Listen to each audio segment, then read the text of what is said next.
우리 오늘 우리에게 주시는 하나님의 말씀, 우리 시편 19편 7절로 우리 11절까지 말씀 보도록 하겠습니다. 시편 19편 7절로 11절까지의 말씀, 오늘도 우리 속도를 맞추어서요 다 한번 같이 읽도록 하겠습니다. 시편 19편 7절로 11절까지 말씀 같이 읽겠습니다. 시작. 여호와의 율법은 완전하여 영혼을 소성시키며 여호와의 증거는 확실하여 우둔한 자를 지혜롭게 하며 여호와의 교훈은 정직하여 마음을 기쁘게 하고 여호와의 계명은 순결하여 눈을 밝게 하시도다. 여호와를 경외하는 도는 정결하여 영원까지 이루고 여호와의 법도 진실하여 다 의로우니 금 곧 많은 순금보다 더 사모할 것이며 꿀과 송이꿀보다 더 달도다. 또 주의 종이 이것으로 경고를 받고 이것을 지킴으로 상이 크니이다. 아멘. 아멘. 자, 오늘 시편 19편은 이제 하나님의 말씀에 대해서 다양하게 표현을 해주고 있는데요. 여호와의 율법, 여호와의 교훈, 여호와의 계명, 여호와를 경외하는 도, 여호와의 법, 다 하나님의 말씀의 다른 표현입니다. 자, 그러면 이 하나님의 말씀이 왜 세상이 우리에게 줄 수 없는 하나님의 선물이 되는가? 우리 두 가지만 좀 살펴보도록 할 거고요.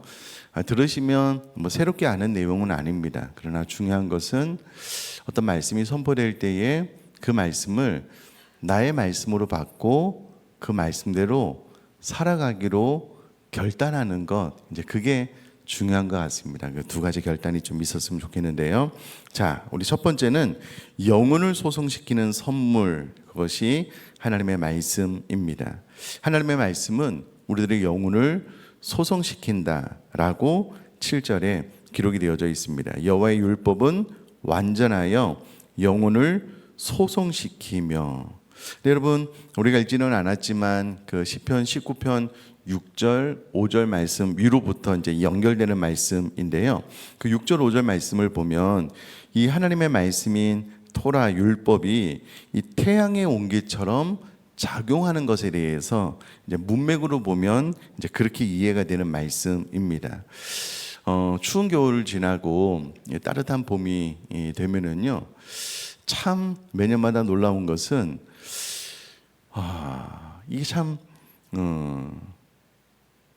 모든 것이 다 죽어 있는 것처럼 보이는 산들, 또 뭐 계곡 옆에 보면은요, 이게 파릇파릇 새로운 색상들이 이렇게 돋아나는 봄이 오면은 참 이 자연의 신비, 또 하나님께서 이 태양을 통하여 필요한 것들을 공급해 주시고 마치 죽어있던 모든 것들이 다시 이렇게 살아나는 듯한 그런 것들을 바라보면서 많이 놀라게 되는데요. 하나님의 말씀이 태양의 온기처럼 우리들의 영혼 가운데 비춰지게 되면 우리 영혼은 모든 죽어있던 것들이 그와 같이 살아나게 된다라는 의미로 이제 7절 말씀이 이어지고 있다라는 것입니다. 여러분, 여기서 소송이라는 단어는요, 돌아옴, 다시 살려냄으로 번역이 됩니다. 영혼이 소송하게 된다라는 말은 그 영혼이 돌아오게 된다. 누구에게로? 하나님에게로. 그 영혼이 다시 살려냄을 받는다. 그 영혼이 다시 살아나서 하나님의 생명으로 충만하게 되는 것, 그것이 말씀의 역할, 말씀의 능력이다 라고 설명을 해주고 있습니다. 그럼 하나님의 말씀은 죽어있던 모든 것들을 되살리는 능력이 있습니다. 그래서 말라기 4장 2절에 보면은요, 내 이름을 경외하는 너희에게는 공의로운 해가 떠올라서 치료하는 광선을 비추리니 너희가 나가서 외양간에서 나온 송아지 같이 뛰리라. 여러분, 하나님의 말씀 안에는요, 치료하는 능력이 있다라는 거예요. 마치 치료하는 광선처럼 죽어있던, 특별히 하나님과의 관계 안에서 죽어있던, 혹은 죄를 이길 수 없이 죽어있던 우리를 다시 살려서 하나님과의 관계도 바른 관계로, 또 죄도 이길 수 있는 새로운 생명으로 거듭나게 하는 능력이 하나님의 말씀 안에 있다라는 것입니다. 뿐만 아니라 여러분 신약 성경에도 이 부분에 대해서 너무나도 많은 구절로 설명을 해주고 있는데 베드로전서 1장 23절 말씀 보니까는요, 너희가 거듭난 것은 썩어질 씨로 된 것이 아니요 썩지 아니할 씨로 된 것이니 살아있고 항상 있는 하나님의 말씀으로 되었느니라. 여러분, 우리가 거듭나게 되는 것은 하나님의 말씀으로만 가능하다. 그러니까 하나님과의 관계가 멀어지고 하나님과 원수되어서 죽어있던 영혼들을 다시 살리는 것은 하나님의 말씀으로만 가능하다라고 베드로 사도가 이야기를 해주고 있습니다. 뿐만 아니라 거듭나고 성장하는 것도 하나님의 말씀으로만 가능한데요. 자, 베드로전서 2장 2절 말씀 읽어볼게요. 갓난 아이들 같이 순전하고 신령한 젖을 사모하라. 이는 그로 말미암아 너희로 구원에 이르도록 자라게 하려 함이라. 자, 이와 같은 사실을 잘 알았던 멕시코의 한 할머니가 계시는데 문맹이어서 글을 읽을 수가 없는 거예요. 그런데 복음을 접해서 거듭났어요. 야, 하나님의 말씀은 영혼을 다시 살리는 능력이 있구나 라는 것을 알고 전도하기를 원했는데 글을 읽을 수가 없으니까 전도할 방법이 없는 거예요. 뭐 전도지를 보면서 이렇게 설명을 해야 되는데, 그래서 하나님 앞에 기도했대요. 하나님, 제가 어떻게 하면 저처럼 이 하나님의 말씀으로 죽어있던 영혼들을 다시 살려낼 수 있을까요? 하나님께서 지혜를 주셨대요. 어떤 지혜를 주셨냐면, 본인이 글을 읽지 못하니까 성경을 잘 아시는 분 가운데 특별히 복음에 대해서 요한복음 1장 12절 또 요한복음 3장 16절 이와 같은 내용에 대해서 좀 이렇게 표시를 해달라고 부탁을 하고 난 이후에 집 앞에 있는 중학교로 가서 점심시간에 또 아이들이 수업을 마치고 나오는 시간에 아이들을 붙잡고 이렇게 이야기를 했대요. 내가 문맹이어서 글을 읽을 수가 없는데 요거 표시된 부분을 좀 읽어달라고. 그럼 아이들이 착하니까 그거를 읽어준대요. 그럼 이렇게 이야기를 하는데, 혹시 이 뜻이 무슨 내용인지 아냐고. 대부분 모르잖아요. 그럼 할머니가 설명해 준대요. 이 방법을 통해서 예수 그리스도를 믿고 거듭난 사람들이 많대요. 그러니까 글을 읽지는 못해도 또 하나님의 말씀이 또 성령님이 역사하시면 거듭나게 하는 능력이 있으니 이와 같은 방법으로 전도를 했다라는 이야기가 있습니다.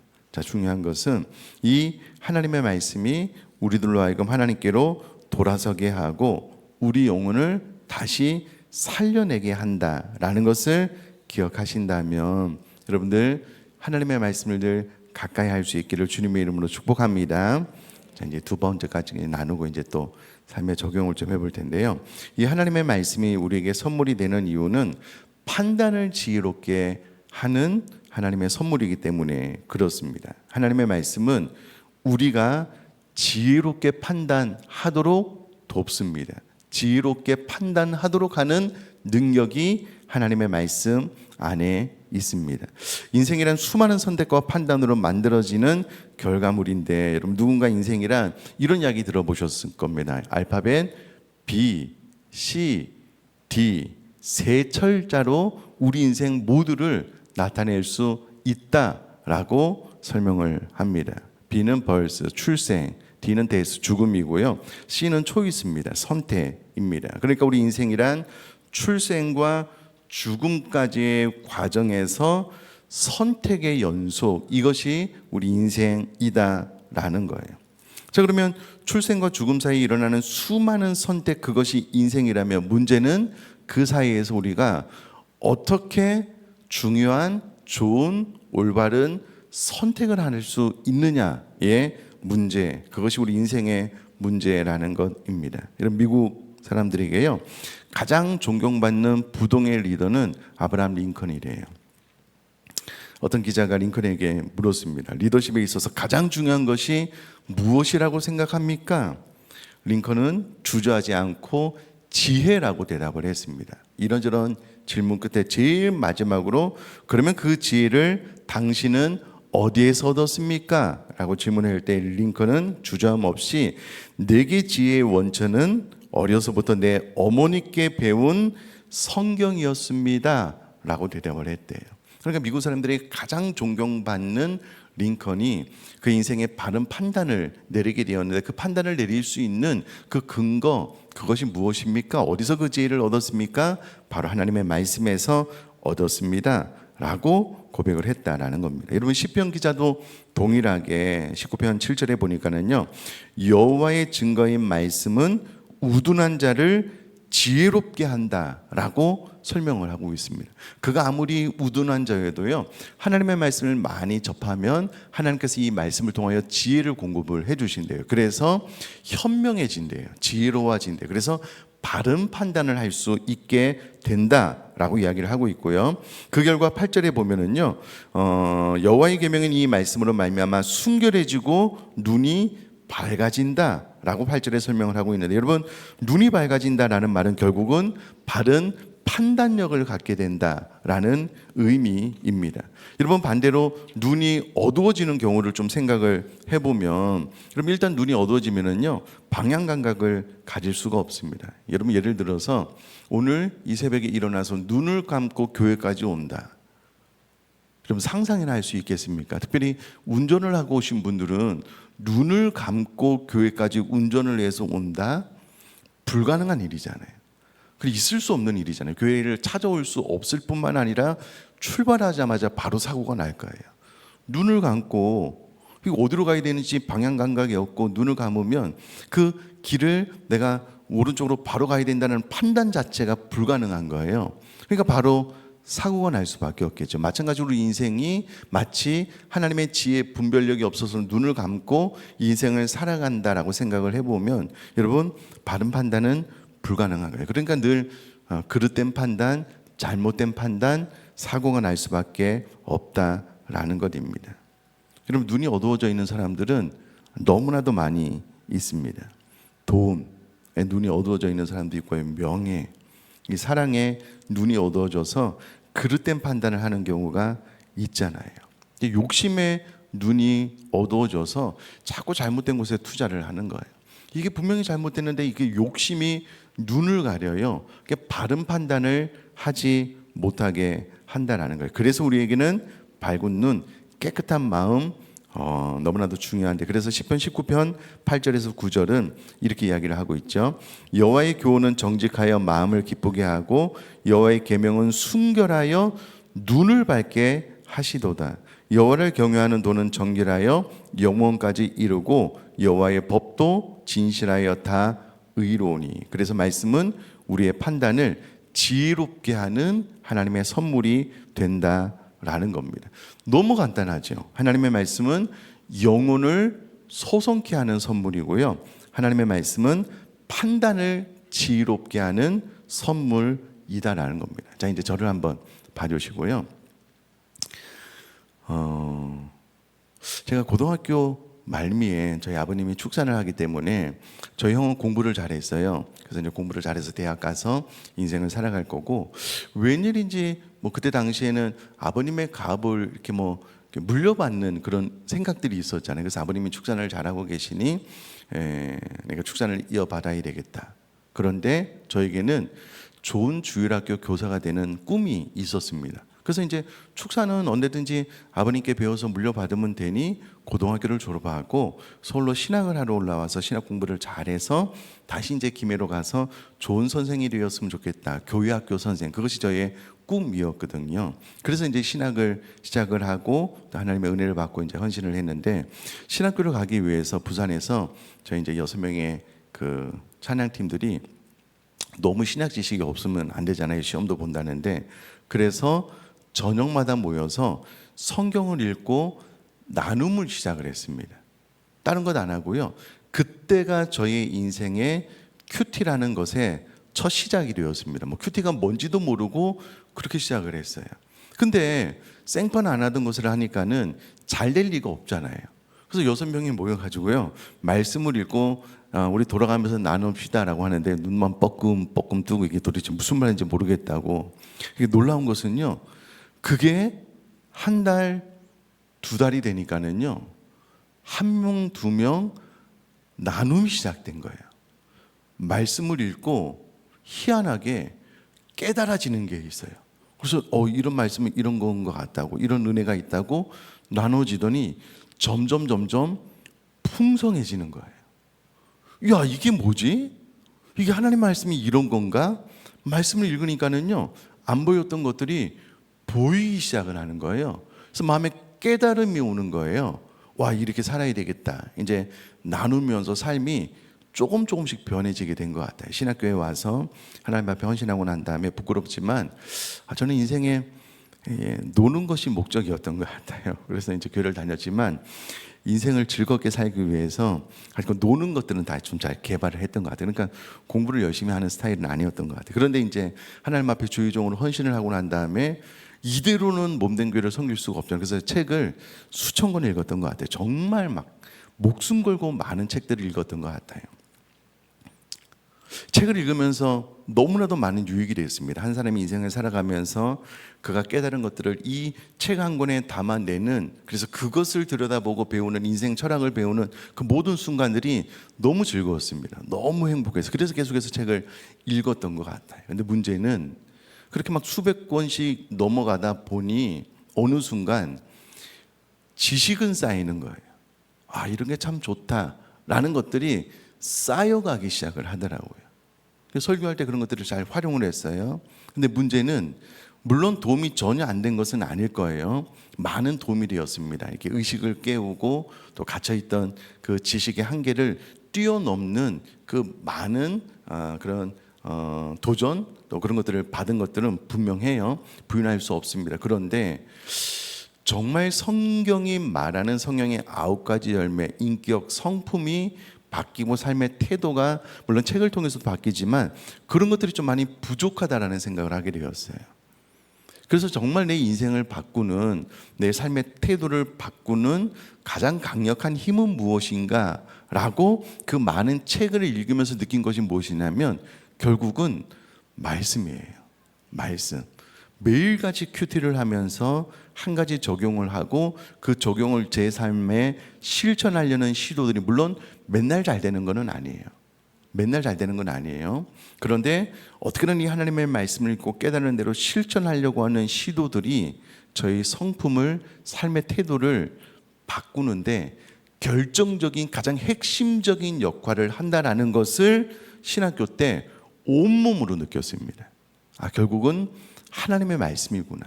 하나님의 말씀이 우리로 하여금 바른 판단, 하늘의 지혜를 공급해 주는구나 라는 것을 경험을 통해서 많이 알게 됐던 것 같아요. 그래서 그때 이후로 큐티는 제 삶 가운데, 신앙생활 가운데 반드시 있어야 되는, 너무나도 소중한 제 생명과도 같은 것이거든요. 그래서 늘 이제 하나님의 말씀을 묵상하고 단 한 가지라도 깨닫는 대로 삶을 살려고 노력을 하는, 이것이 저로 하여금 그래도 하나님의 지혜가 제 삶 가운데 부어지는 결정적인 역할을 했던 것 같아요.